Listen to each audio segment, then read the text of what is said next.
માત્ર 11,496 વોટ મળેલા, 8 ઉમેદવારોનો ઊભા કરેલા, પણ આ ભારતીય નેશનલ જનતા દળ જે સંજય ગજેરાની રાજકીય પાર્ટી છે એને 957 કરોડ રૂપિયાનું દાન મળેલું હતું. ગુજરાત હવે બ્લેક મનીને વ્હાઇટ કરવાનું અને એમાં રાજકીય પાર્ટીઓનું મોટું કૌભાંડ અને એની અંદર ચાર્ટર્ડ એકાઉન્ટન્ટ સામેલ હોવાની વાત સામે આવેલી છે. ચાર્ટર્ડ એકાઉન્ટન્ટ એક એવો વ્યવસાય છે કે જે સન્માનીય વ્યવસાય કહેવામાં આવે છે અને એના કોડ ઓફ કન્ડક્ટ હોય છે કે ખોટી રીતના કોઈને કામ નહીં કરાવે. પરંતુ અત્યારના આખા દેશની અંદર ગુજરાતમાં સૌથી વધારે નાની રાજકીય પાર્ટીઓ નોંધાયેલી છે અને એનો જે આશય માત્ર બ્લેક મનીને વ્હાઇટ કરવાનો છે અને એની અંદર આ બધા જે સીએ છે એ મદદ કરે છે અને એક કેસની અંદર 11 સીએ સામેલ હોવાનું સામે આવ્યું.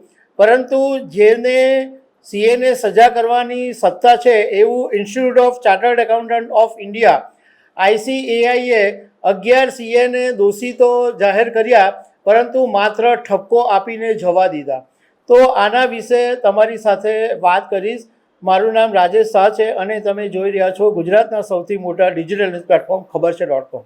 હું તમારી સાથે આખા ગુજરાતની અંદર રાજકીય પાર્ટીઓની જે મોડેસ ઓપરેન્ડી છે એના વિશે વાત કરીશ. પણ હમણાં જે તાજેતરનો જે એક કિસ્સો છે એ પહેલાં તમને હું જણાવી દઉં કે ફેબ્રુઆરી 2021ની અંદર ઇન્કમટેક્સ વિભાગે 3 રાજકીય પક્ષો અને 2 ચેરિટેબલ પક્ષોને ત્યાં સર્ચ અને સીઝર કરેલું અને એમાં ઇન્કમટેક્સ વિભાગે એવું નોંધ્યું કે 28 જેટલા ચાર્ટર્ડ એકાઉન્ટન્ટ્સ છે એ આની અંદર સંડોવાયેલા છે. એને આધારે institute of chartered accountants of India ICAIની બોર્ડ ઓફ ડિસિપ્લિનરી દ્વારા 11 ચાર્ટર્ડ એકાઉન્ટન્ટ જે અમદાવાદના છે એમને કસૂરવાર ઠેરવવામાં આવ્યા, પરંતુ માત્ર એમને ઠપકો આપીને જવા દેવામાં આવ્યા. હવે ICAI વિશે અમે થોડીક જાણકારી મેળવી કે આ જે ICAI છે એનું હેડક્વાર્ટર દિલ્હી છે અને એ કોઈ પણ આખા દેશની અંદર ચાર્ટર્ડ એકાઉન્ટન્ટ વિશે કંઈ પણ ફરિયાદ થાય તો એને કંઈ પણ કરવાની જે સત્તા છે એ ICAI કરે છે. કોઈ રાજ્યના બોર્ડ પાસે આ સત્તા નથી અને જેવી રીતના કોર્ટ કામ કરે એવી જ રીતના ICAIની અંદર આ ડિસિપ્લિન બોર્ડ હોય એ કામ કરે, બધી વિગતો સાંભળી અને ડિસિઝન લે. હવે અમદાવાદના ચાર્ટર્ડ એકાઉન્ટન્ટોને સામેલ હતા એવું જાહેર તો કર્યું પરંતુ એમને માત્ર ઠપકો આપીને જવા દેવામાં આવ્યા અને એના માટે ICAIનું કહેવું એમ છે કે આ કેસની અંદર જે સંડોવાયેલા છે જે રાજકીય પક્ષો એની સામે આવકવેરા વિભાગે રીએસેસમેન્ટની કોઈ કાર્યવાહી કરી નથી. એટલે સીએની સામે કોઈ કાર્યવાહી કરવામાં આવી નથી. એટલા માટે એમની પાસે એવું વચન લેવામાં આવ્યું કે ભવિષ્યમાં ફરીથી તેઓ આવું કામ નહીં કરે એવી ખાતરી આપવામાં આવી. એટલે એમને માત્ર ઠપકો આપીને જવા દેવામાં આવ્યા છે.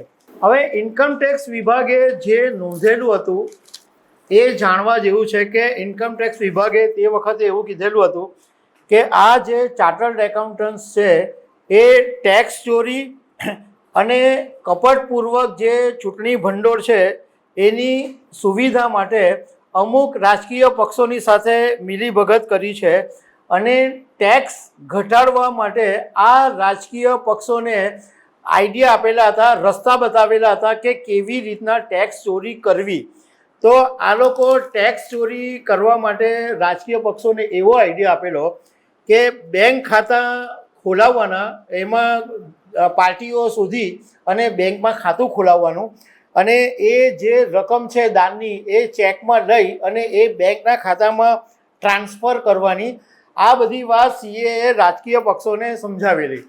એ પછી દાન આપી દે એ પછી જે દાનની વિગતો છે એ એનું નામ, પાન નંબર, સરનામું, બેંક ડિટેલ એ બધું જ વોટ્સઅપ દ્વારા જે તે હોદ્દેદારો હોય એની સાથે શેર કરવામાં આવે અને જેઓ દાનની રસીદ જનરેટ કરતા હોય એને એવા હોદ્દેદારોને આ બધું શેર કરવામાં આવે અને એ પછી જે મધ્યસ્થી હોય તે અને આ જે સીએ સંડોવાયેલા હોય તે એ બધા કમિશન કાપી લે અને જે મુખ્ય દાતા હોય એને બાકીની રકમ પાછી આપી દે.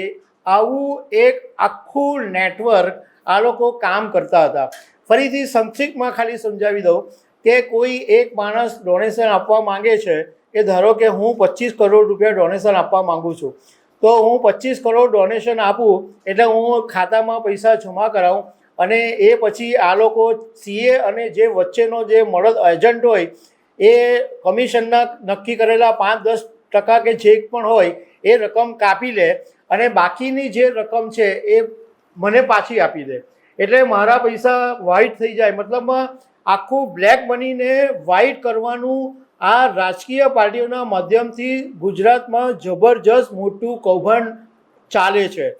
એનો તમને એક બીજો મોટો દાખલો આપું કે હમણાં 12 નવેમ્બર 2025ના દિવસે ઇન્કમટેક્સ વિભાગે ગુજરાતમાં 24 સ્થળોએ દરોડા પાડેલા. અમદાવાદ, ગાંધીનગર, જુનાગઢ અને એક ભારતીય નેશનલ જનતા દળ નામની એક પાર્ટી પર દરોડા પડેલા અને એનો જે પ્રમુખ હતો એ સંજય વિઠ્ઠલ ગજેરા છે અને એ સેક્ટર 26 ગાંધીનગરની અંદર રહે છે અને એના ઘરે પણ રેડ પડેલી અને આ સંજય ગજેરાના ડ્રાઈવર પર પણ રેડ પાડવામાં આવી હતી. હવે જ્યારે ઇન્કમટેક્સના દરોડા પડેલા ત્યારે એવી વિગત પણ સામે આવેલી કે આ સંજય ગજેરાના પિતા છે વિઠ્ઠલ ગજેરા, એણે આ ભારતીય નેશનલ જનતા દળ નાની પાર્ટી ઊભી કરેલી અને 2022માં વિધાનસભાની ચૂંટણી લડેલા, 2024માં લોકસભાની ચૂંટણી લડેલા અને 8 માણસોને ચૂંટણીમાં ઊભા રાખેલા